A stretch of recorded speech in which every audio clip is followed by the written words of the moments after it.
জানিয়ে দিব এই মুহূর্তে আমাদের হাতে এসেছে গুরুত্বপূর্ণ আপডেট আন্তর্জাতিক সংবাদের শিরোনাম। শুরুতেই থাকছে ভেনেজুয়েলার আকাশসীমায় সতর্কতা জারি করল যুক্তরাষ্ট্র। আরও জানাবো মার্কিন শান্তি পরিকল্পনা নিয়ে জেলেনস্কির উদ্বেগ। এদিকে স্কুলে হামলা চালিয়ে 227 শিক্ষক শিক্ষার্থীকে অপহরণ। আরও জানাবো ট্রাম্প মামদানির বৈঠক অতীত বিতর্ক পেছনে ফেলে সহযোগিতার আশা।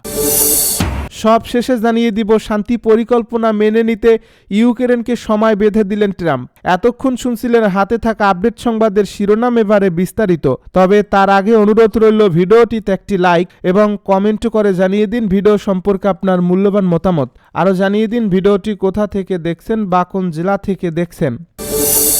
ভেনেজুয়েলার আকাশসীমায় সতর্কতা জারি করল যুক্তরাষ্ট্র। ভেনেজুয়েলার আকাশপথে উড়তে বড় এয়ারলাইন্সগুলোকে সম্ভাব্য বিপজ্জনক পরিস্থিতি সম্পর্কে সতর্ক করেছে মার্কিন ফেডারেল অ্যাভিয়েশন অ্যাডমিনিস্ট্রেশন। সংস্থাটি সতর্কতার সঙ্গে ফ্লাইট পরিচালনার আহ্বান জানিয়েছেন।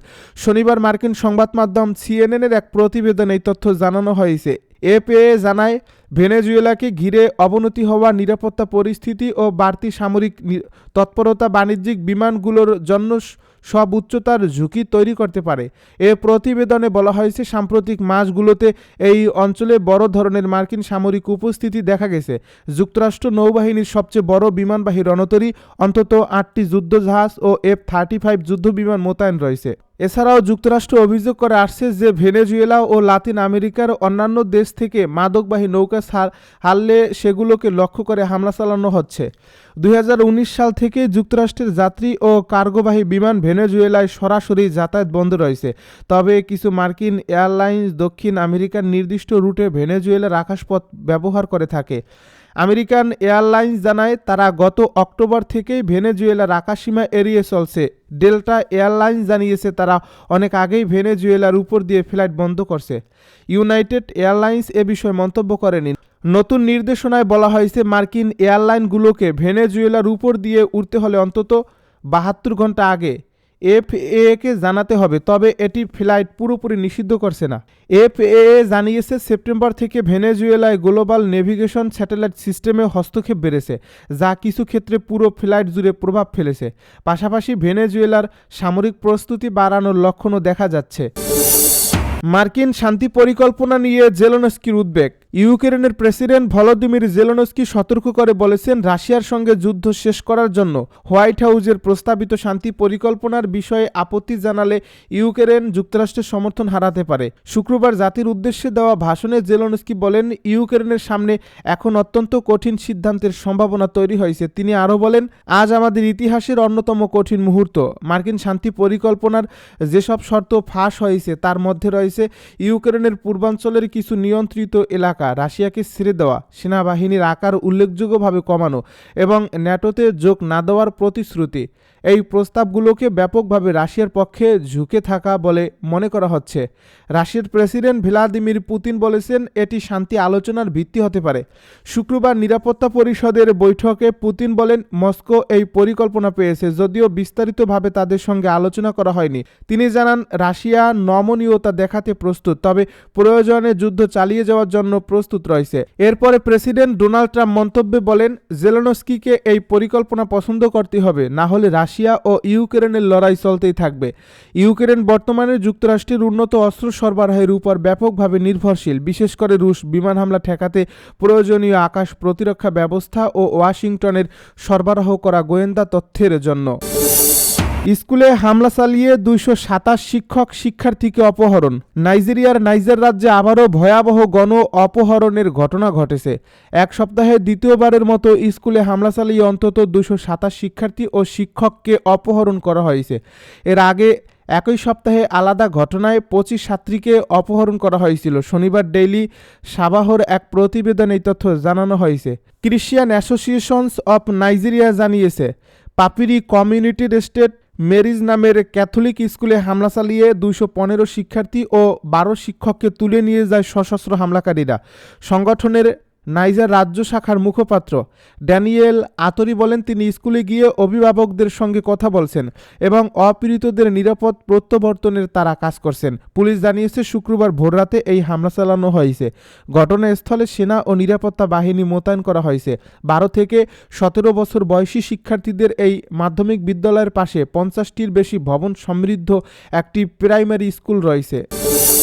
ট্রাম্প ও মামদানির বৈঠক, অতীত বিতর্ক পেছনে ফেলে সহযোগিতার আশা।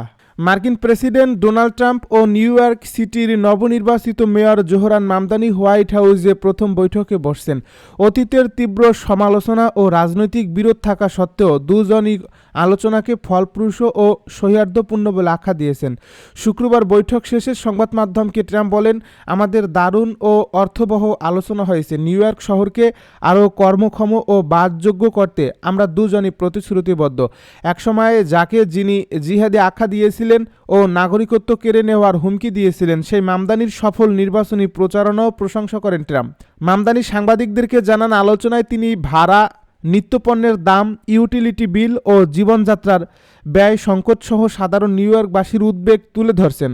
আমরা মতাদর্শে ভিন্ন হলেও নিউ ইয়র্কবাসীর জীবনমান উন্নয়নে একসঙ্গে কাজ করতে চাই। ফিলিস্তিনি অধিকার ও অভিবাসন বান্ধব অবস্থানের জন্য পরিচিত মামদানি জানান, অভিবাসন নীতি ও প্রয়োগসহ বহু ইস্যুতে মত পার্থক্য থাকলেও ট্রাম্পের সঙ্গে সাধারণ ভিত্তি খোঁজার সুযোগ আছে। তিনি মার্কিন অবিরাম যুদ্ধ বন্ধ করা এবং জীবনযাত্রার ব্যয় কমানোকেই অগ্রাধিকার বলে উল্লেখ করেন। ডোনাল্ড ট্রাম্প বলেন, জীবনযাত্রার ব্যয় নিয়ে মামদানির অবস্থান তার অনেক ভোটারের সঙ্গেও মিল রয়েছে। তিনি বলছেন, তার অনেক ভোটার আমাকে সমর্থন করছেন, এটা আমি স্বাগত জানাই। নিউ ইয়র্ক সিটির 8.5 মিলিয়ন মানুষের 1/4 দারিদ্র্য সীমার নিচে বসবাস করে। এ তথ্য তুলে ধরে মামদানি আশা প্রকাশ করেন, সহযোগিতা হলে পরিস্থিতি বদলানো সম্ভব। শান্তি পরিকল্পনা মেনে নিতে ইউক্রেনকে সময় বেঁধে দিল ট্রাম্প। মার্কিন প্রেসিডেন্ট ডোনাল্ড ট্রাম্প বলছেন, ইউক্রেনের জন্য যুক্তরাষ্ট্র সমর্থিত শান্তি প্রস্তাব গ্রহণের উপযুক্ত সময়সীমা হল বৃহস্পতিবার। ফক্স নিউজ রেডিওর দ্য ব্রায়ান কিলমিট শোয়ে শুক্রবার দেওয়া এক সাক্ষাৎকারে ট্রাম্প বলেন, আমি অনেক সময়সীমা দিয়েছি, কিন্তু যদি মনে হয় বিষয়গুলো ভালোভাবে এগোচ্ছে তখন সাধারণত সময়সীমা বাড়ানো হয়, তবে আমরা মনে করি বৃহস্পতিবারই উপযুক্ত সময়। এদিকে ইউক্রেনের প্রেসিডেন্ট ভলোদিমির জেলেনস্কি শুক্রবার বলেছেন, তিনি মার্কিন নেতৃত্বাধীন শান্তি প্রক্রিয়ায় ইউক্রেনের স্বার্থের সঙ্গে বিশ্বাসঘাতকতা করবেন না। তিনি সতর্ক করে বলেছেন, কিয়েভ তার ইতিহাসের সবচেয়ে বিপজ্জনক মুহূর্ত, একটি গুরুত্বপূর্ণ অংশীদার হারানো এবং তার জাতীয় মর্যাদা হারানোর মধ্যে একটি বেছে নেওয়ার মুখোমুখি। ইউক্রেন যুদ্ধের অবসানের জন্য একটি 28 দফা শান্তি পরিকল্পনা তৈরি করছে যুক্তরাষ্ট্র, যা ইউক্রেন, রাশিয়া এবং ইউরোপের আগ্রহী দেশগুলো আলোচনা করছে। এই পরিকল্পনাটি অনুসারে রাশিয়া, যারা যুদ্ধক্ষেত্রে ধীরে ধীরে অগ্রসর হচ্ছে এবং ইউক্রেনের প্রায় 1/5 অঞ্চল নিয়ন্ত্রণে রেখেছে, তারা অনেকটাই পেয়ে যাবে যা তারা চায়। তবে এতে এমন কিছু প্রস্তাবও আছে যা মস্কোর জন্য অস্বস্তিকর, কারণ সেগুলো মানলে রাশিয়া তার ঘোষিত যুদ্ধ লক্ষ্য পুরোপুরি অর্জন করতে পারবে না এবং দখলকৃত কিছু এলাকা থেকে সেনা সরাতে হবে। এর আগে যুক্তরাষ্ট্রের কর্মকর্তারা দাবি করছিলেন, এ শান্তি পরিকল্পনার অধিকাংশ শর্ত মেনে নিয়েছে ইউক্রেন। তবে শুক্রবার এ দাবি অস্বীকার করেছেন ইউক্রেনের প্রেসিডেন্ট ভলোদিমির জেলেনস্কির শীর্ষ নিরাপত্তা কর্মকর্তা।